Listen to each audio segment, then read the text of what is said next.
The reason Dr. Vine was removed from AudioVerse is because our spiritual integrity committee does not find him to, watch now, to be in harmony with the spirit of AudioVerse. You see it now? Which I covered earlier from their platform. Which are not in harmony with the spirit of AudioVerse, which are the guidelines that determine what is posted on AudioVerse. And what is that sentence?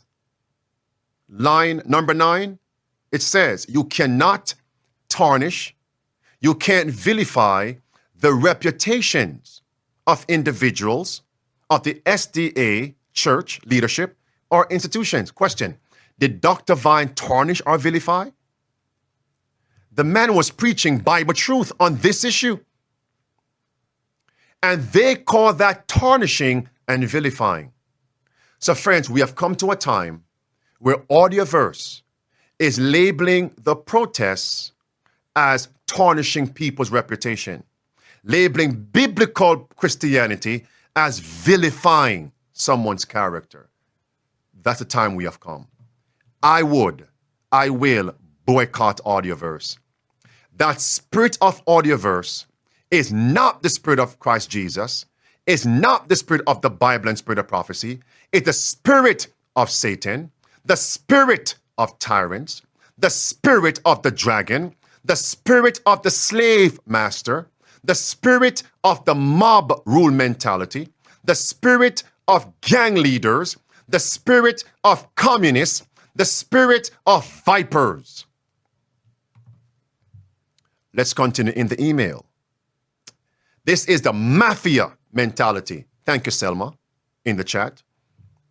Then they write, while the committee has appreciated many of Conrad's presentations over the years, they have also observed a disturbing trend of either careless, reckless, or intentionally subversive statements that are very, catch this, very closely akin, don't forget that, to calling the Seventh-day Adventist church structure Babylon. So wait a minute now.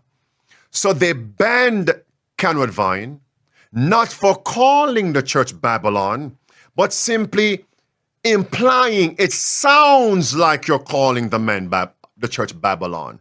That's why they banned him. Lord have mercy. In other words, AudioVerse has become the quote-unquote thought police. Now, you didn't say that, Dr. Vine, but we are inferring you said that. We're going to ban you. That's what Christ said, right? In John 2. Destroy this temple, and I will raise it up the third day. He spoke of his body. But they said in Matthew 26 and 27, this man said he would destroy the temple. You see my point now? Just as they say of me. Andrew Enriquez, I never heard you say the SDA organization is Babylon. But we believe that's what you mean. Now, who said similar words? Closely akin to calling the SDA church structure Babylon. Mark Finley. Here it is. Now, here's a fundamental question. Is there apostasy in the church, or is the church in apostasy? There's a big difference between those two things. Obviously, there's apostasy in the church. The wheat and tares are going to grow together till the harvest. But if you say the church is in apostasy, then you are akin to saying that the church is Babylon and you invite people to leave it. Now, almost verbatim, it's akin to say the church is Babylon. Almost verbatim.